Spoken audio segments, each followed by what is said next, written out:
Well, good evening, everyone, and thanks for bearing with us through a long day. So this is my fourth trip to Israel since the Hamas terrorist attacks of October 7th. On my last visit here, I discussed the potential for humanitarian pauses to facilitate the release of Hamas's hostages, the surge of humanitarian assistance, the protection of Palestinian civilians. And I said that there were a number of issues that needed to be worked through, but that the United States was committed to achieving these goals.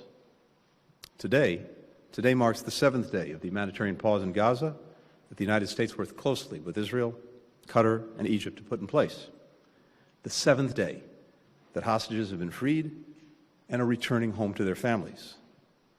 The seventh day that significantly more humanitarian assistance is getting into the people of Gaza who need it. And the seventh day that civilians in Gaza have been able to move to safer areas. I've come again here today to advance a number of goals. Our immediate focus is working with our partners to extend the pause so that we can continue to get more hostages out of Gaza and more assistance in. We share the elation, the relief of the families from more than a dozen countries, including the United States, who've been reunited with their loved ones. And yet, there are scores of family here in Israel, the United States, and around the world whose loved ones continue to be held captive and who are desperate to get them home safely.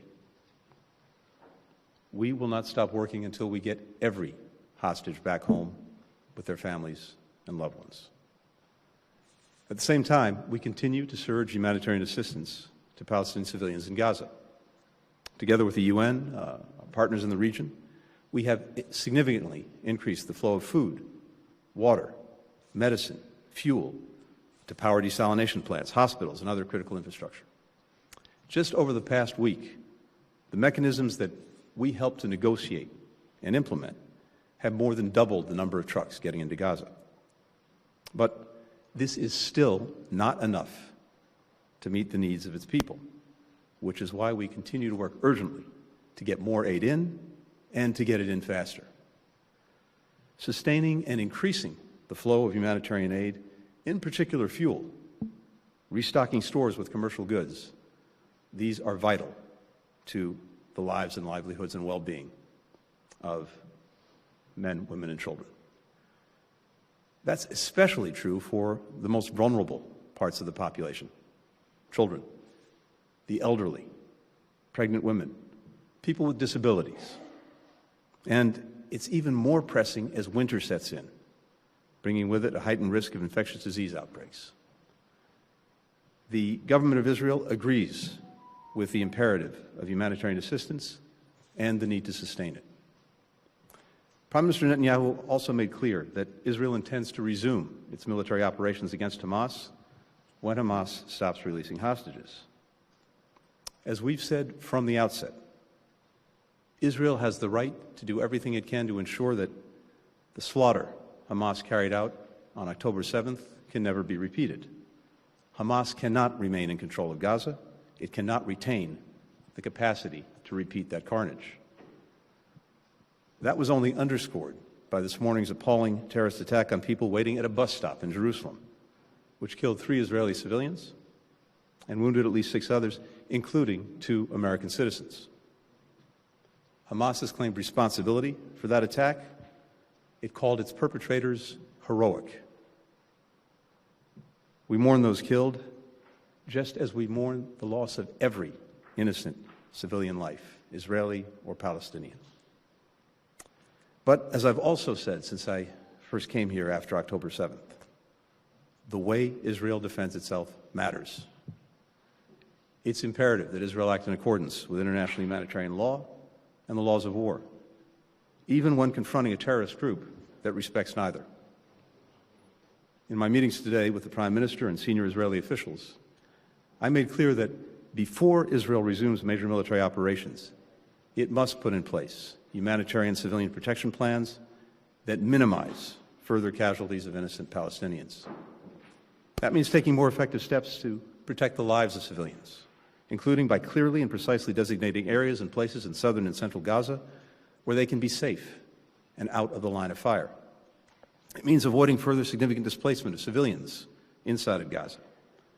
It means avoiding damage to life-critical infrastructure, like hospitals, like power stations, like water facilities. And it means giving civilians who've been displaced to southern Gaza the choice to return to the north as soon as conditions permit. There must be no enduring internal displacement.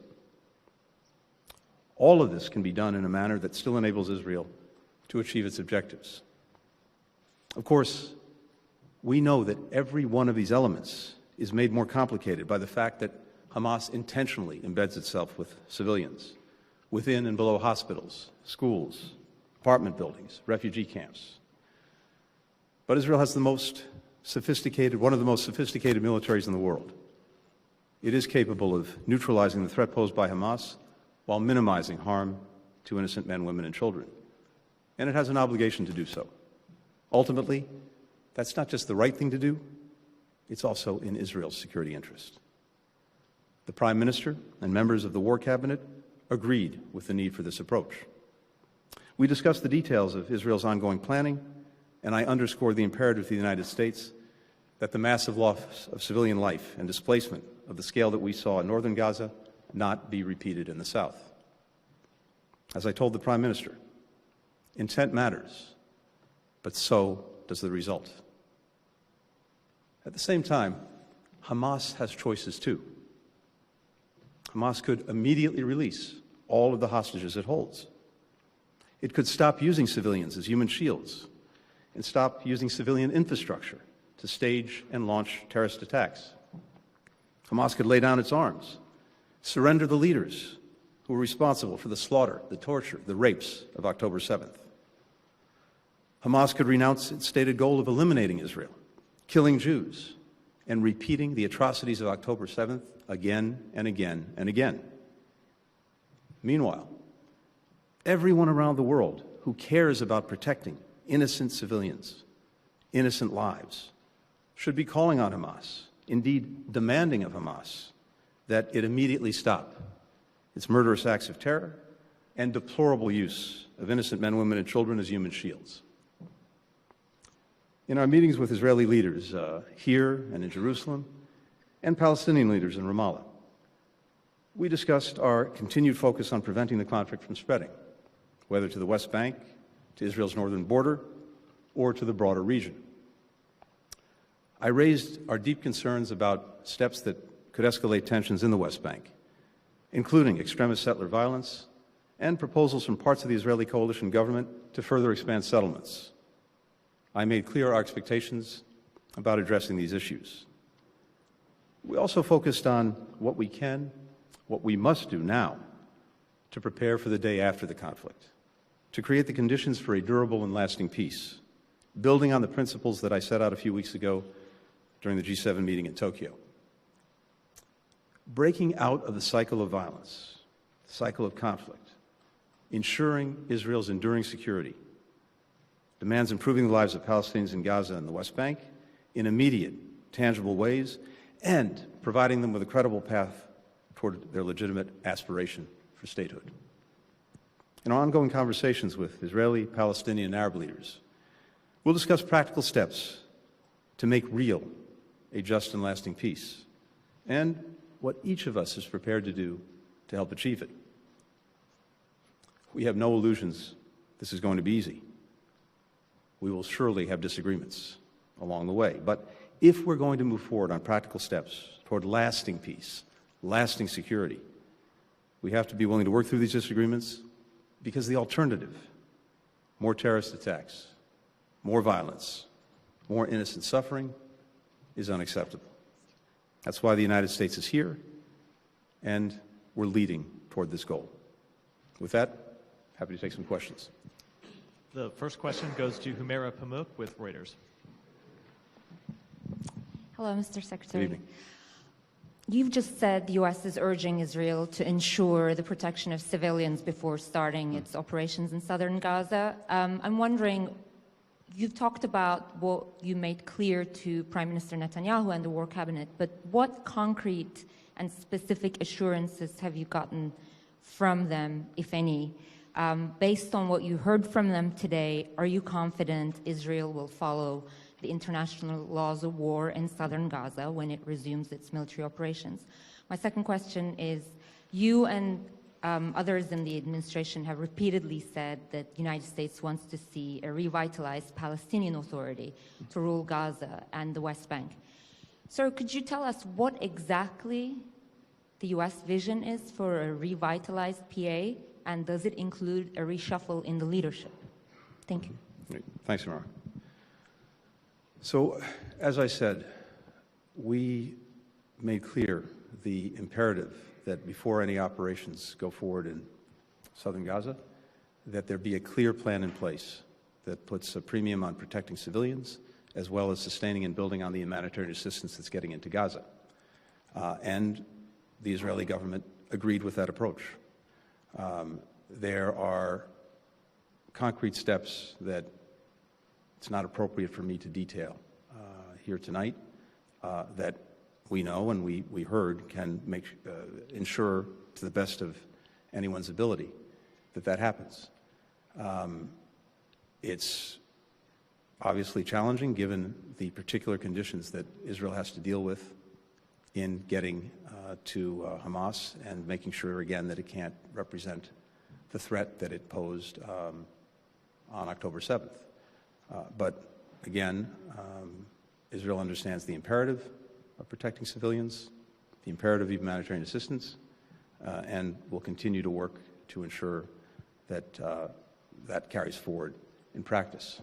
And again, as I said to the Prime Minister, to the War Cabinet, intent is obviously where you start, and it's vitally important. And I'm very confident in the intent, but results, of course, are fundamentally what matters.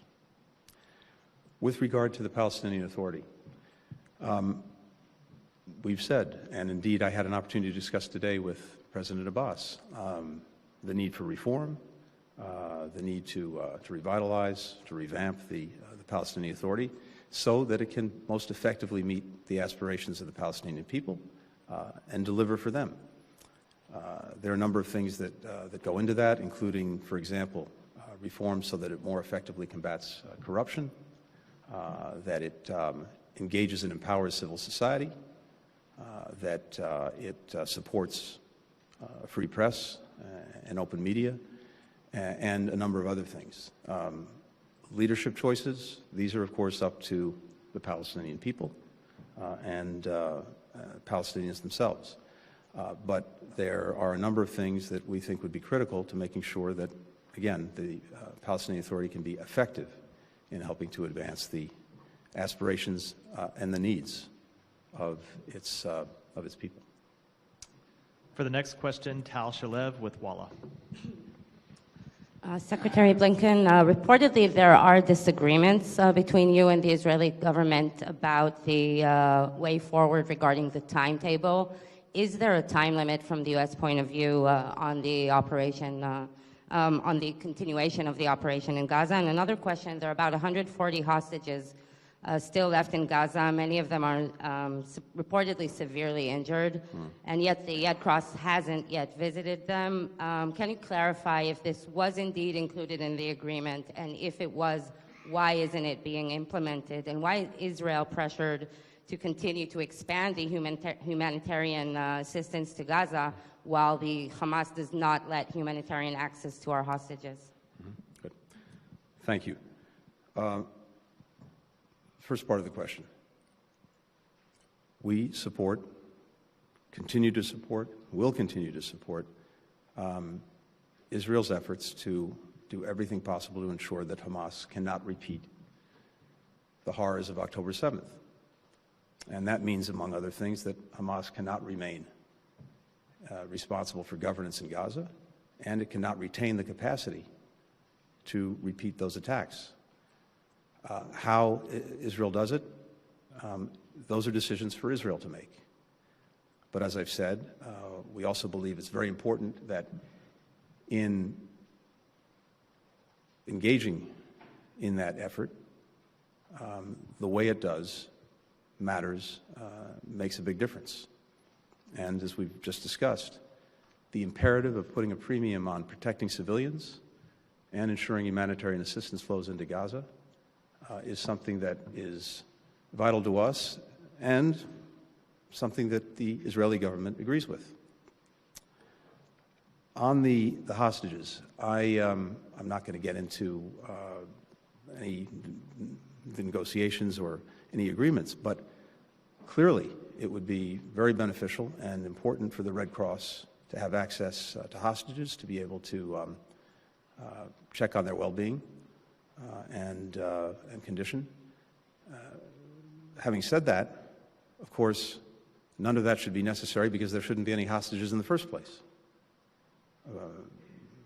That horrific part of what Hamas did on October 7th is something that we are dealing with now every single day. The positive development is, as I said, we're now completing the 7th day where hostages have been returned to their families.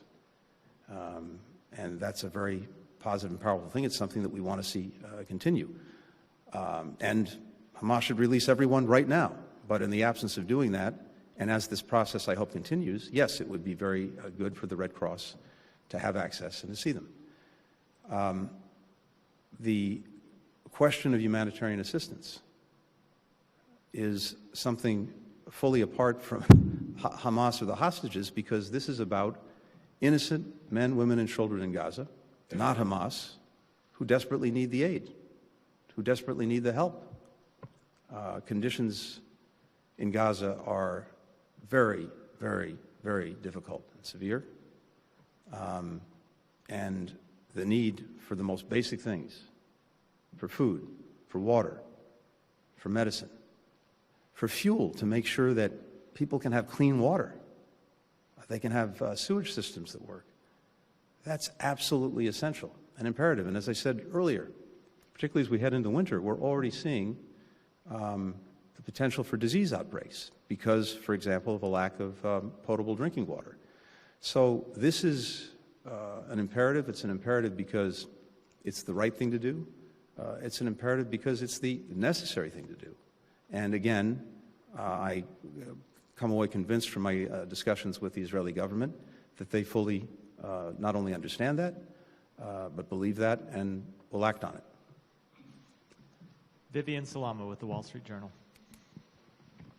Thank you, Mr. Secretary. I know it's been a long day, so apologies for the bundle of questions.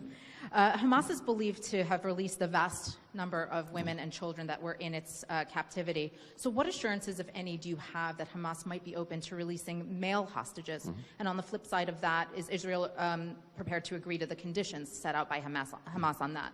Separately, President Biden has signaled that that the U.S. is prepared to issue visa bans on what he described as extremist Israeli settlers. What is the status of that? And forgive me, one last one on India. Federal prosecutors on Wednesday charged an Indian national in a murder-for-hire scheme targeting a Sikh separatist and activist in New York who's a U.S. citizen. According to the indictment, the assassination plot was organized by an Indian government official. The U.S. Charges come shortly after Canada. Canada's Prime Minister said that the Indian government participated in extrajudicial killing of a Canadian citizen on Canadian soil. Are you concerned that India is turning to tactics that violate international human rights law to silence its critics around the world? Thank you. Thanks, Vivian. So three, not bad. All right. But yes, nice and concise. So on the release of more hostages, look, I can't speak to Hamas's views or its intentions. I can tell you that for the United States, for Israel, for other countries who have their citizens being held captive by Hamas, clearly we want to see this process continue, move forward. We want an eighth day and beyond so that people can be returned to their families. And that applies to all hostages, whatever category they may happen to be in. But it's also up to Hamas. And again, I can't speak to their intentions. I can say that I think this process has clearly been beneficial, and the fact that so many have now been reunited with their loved ones and families is something we, I think, take joy in, but a lot of unfinished business, and we're determined to finish it when it comes to bringing the hostages home. With regard to extremist violence, all I can tell you is this: we're looking to the Israeli government to take some additional steps to really put a stop to this, and at the same time, we're considering our own steps. Finally, with regard to India, first, this is an ongoing legal matter, so you'll understand I can't comment on it in detail. I can say that this is something we take very seriously. A number of us have raised this directly with the Indian government in past weeks. The government announced today that it was conducting an investigation, and that's good and appropriate, and we look forward to seeing the results. And the final question goes to Qassem Al-Khatib with Al-Sharq. Good evening, Mr. Secretary. This is Qassem Khatib from Al-Sharq News. My questions, lots of discussion are going on re so-called revamp the Palestinian Authority leadership. Do you consider that via free, fair election in Gaza, Jerusalem, and West Bank? So, first, as a matter of basic principle, we support free and fair elections around the world, including, of course, for Palestinians. They should have a right to choose their own leaders, and the way to do it is through free and fair elections. But that has to be a process, and it's something that we need to be talking about as we move from the conflict to, as we've been calling it, the day after, looking at what needs to happen in Gaza, as well as the West Bank, but starting in Gaza, particularly with regard to things like governance, like security, like rebuilding. And part of that discussion needs to be about elections. But again, it's a process, and it's something that work needs to go into in the time ahead. I'm sorry, I couldn't hear you. So again, we're focused right now on Gaza and what we need to see happen in Gaza to make sure that there is governance that is different from what it has right now, which is Hamas, that it has security, that it has rebuilding. All of those things are what we're focused on and need to be focused on. And as part of that discussion, we'll obviously look at the question of elections and when and how Palestinians are able to choose their leaders. Thank you. Thank you. Thanks, everyone. Have a good evening.